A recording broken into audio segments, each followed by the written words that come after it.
YouTube, just a quick update. So I finished wiring everything up. As you can see from the battery, the BMS didn't fit, so I had to get a little creative with making room for it.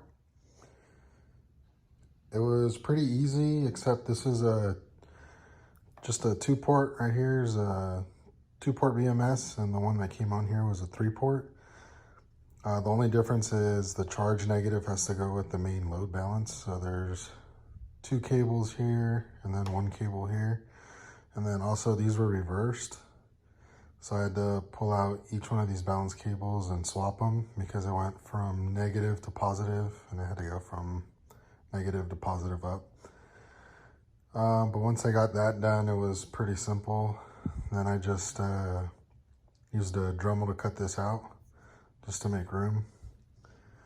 And then you can see the wiring here for the VESC.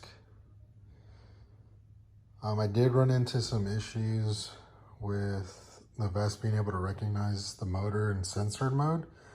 So ultimately I had to disconnect it and run it sensorless, which makes it run a little harsh from a stop. But if you just pedal once and then hit the throttle, it goes pretty smooth from there. I did end up leaving the original motor controller. And what I did was, let's see if you can see under here. I tapped the battery and I split the power coming out. So the original motor controller is also getting power.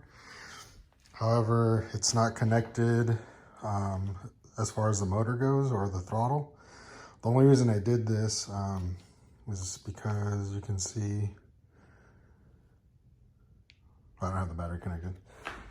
The reason I did this is I can still turn on the lights and use the brake lights, because when you use the VESC, you can't wire in the brake lights or the headlights.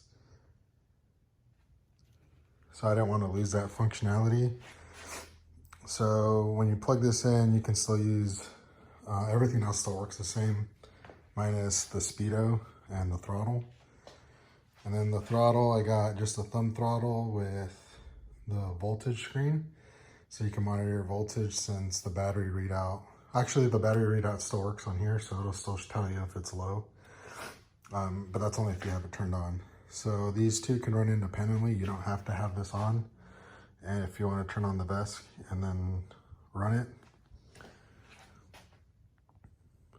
As far as performance goes, I got a little more torque, but as far as top speed, it stayed the same, which I kind of anticipated just because the voltage didn't change.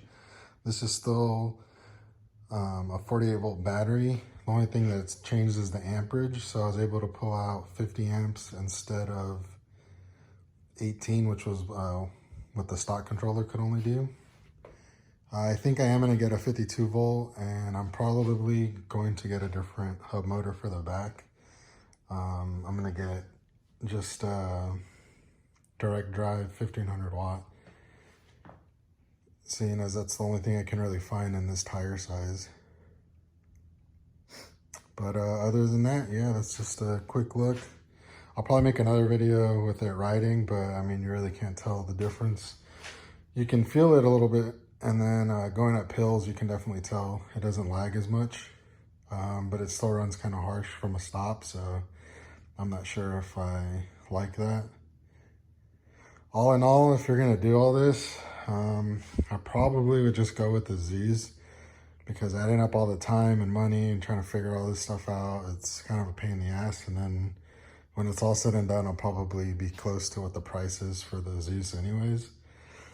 So if you want just like a, pretty cool bike, just to cruise around, or maybe have like a teenager, or, you don't want your kid going that fast, I think this is a good option.